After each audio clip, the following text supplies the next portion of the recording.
ఓం శ్రీ గురుభ్యో నమః. ఓం శ్రీ మాత్రే నమః. జై రామకృష్ణ. మనం ఇప్పుడు భగవంతుని చేరుకోవడానికి ఎన్ని మార్గాలు ఉన్నాయో చూద్దామండి.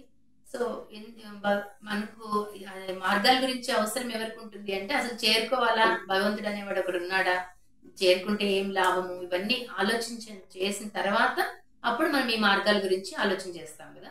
సో మీరందరూ కూడా ఆలోచిస్తున్నారు ఈ విషయం అనే ఉద్దేశంతోనే మనం ఇప్పుడు ఈ టాపిక్ తీసుకున్నాం అనమాట. సో కాబట్టి భగవంతుని చేరుకోవడానికి ఎన్నో మార్గాలు ఉన్నాయి. భగవంతుడు ఎన్నో రూపాల్లో ఉన్నాడు. అందరికి ఎవరికి నచ్చిన రూపాల్లో వాళ్ళు ఉపాసన చేయొచ్చు. ఎన్నో మతాలు ఉన్నాయి, ఎన్నో శాఖలు ఉన్నాయి. అయినప్పటికీ తప్పేం లేదనమాట.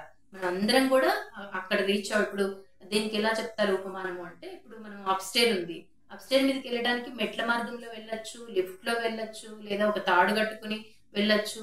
ఎలా అయినా మనము చేరుకోవచ్చు. కాబట్టి అందరు కూడా నేను పాటిస్తున్న మార్గమే గొప్ప అని మనం ఎప్పుడు అనుకోకూడదు అనమాట. అందరికీ అర్హత ఉంది, భగవంతుని రీచ్ అవడానికి అందరికీ అర్హత ఉంది. కాబట్టి ఎవరు ఏ మార్గంలో వచ్చినా పర్వాలేదు.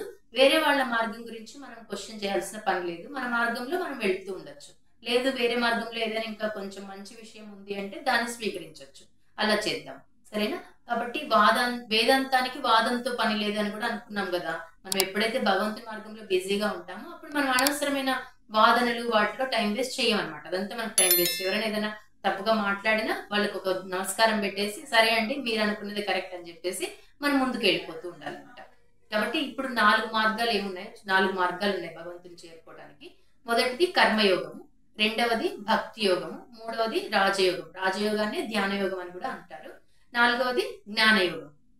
సో కాబట్టి ఈ మార్గాల గురించి కొంచెంగా చూద్దాము.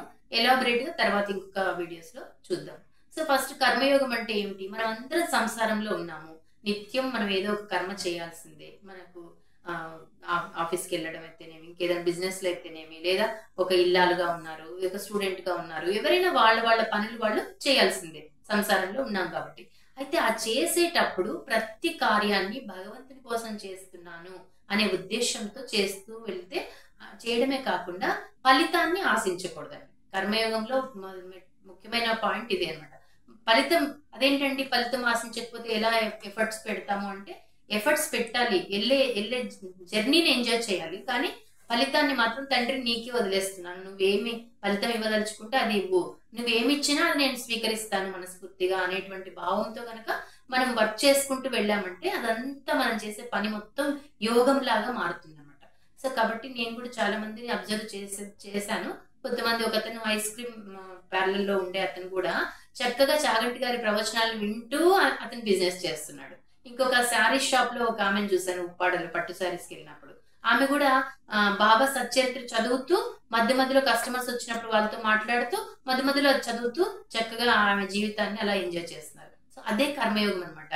సో ప్రతి పనిని భగవన్మయం ఎలాగా చేసుకోవాలి అనేదే కర్మయోగం అనమాట. సో అట్లా చేసినప్పుడు సెపరేట్ గా మనం వెళ్ళి భక్తి చేసుకోవాల్సిన పని లేదు అనమాట. ఈ కలియుగంలో అలా చేసినా కూడా మనం భగవంతుని పొందగలం. సో నెక్స్ట్ పాయింట్ ఏంటిది? నెక్స్ట్ యోగం భక్తి యోగం.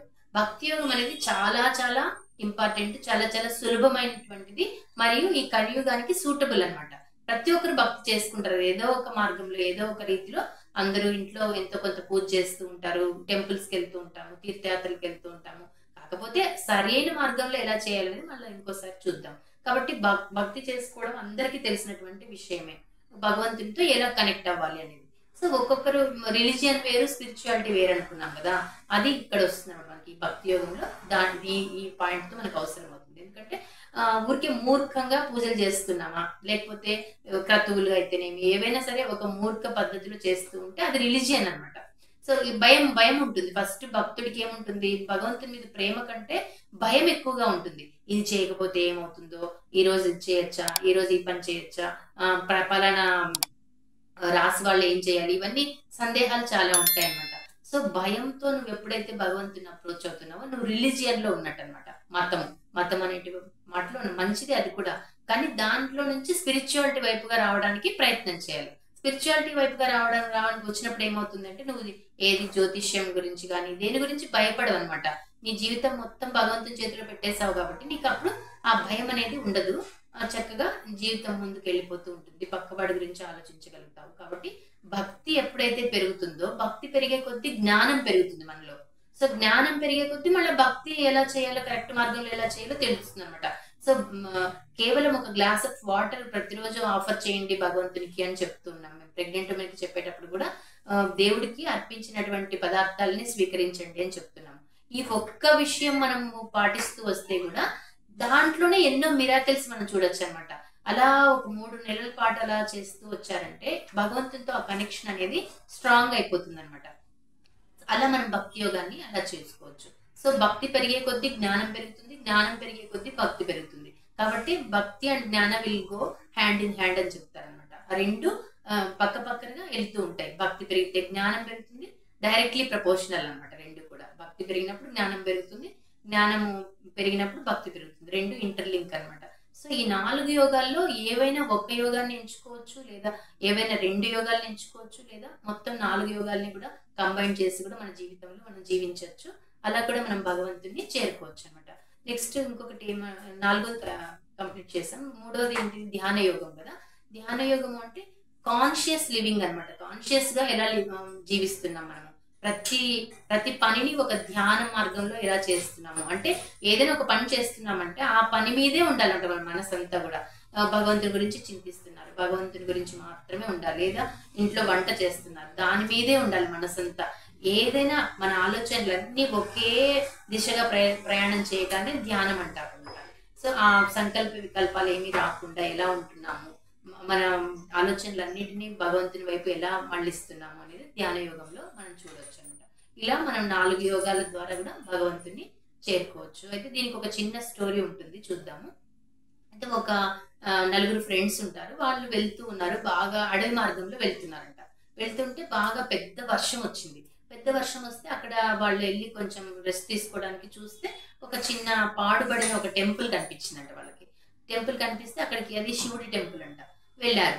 వెళ్తే పైన రూఫ్ అంతా కూడా పడిపోతుందంట వర్షం దెబ్బకి. మొత్తం పెద్ద వర్షం అయితే అదంతా పడిపోతూ ఉంటే అప్పుడు భయపడి ఏం చేస్తారంటే, ఈ 4 కూడా ఒక్కొక్కరు ఒక మార్గాన్ని అవలంబిస్తున్నటువంటి భక్తులు అనమాట.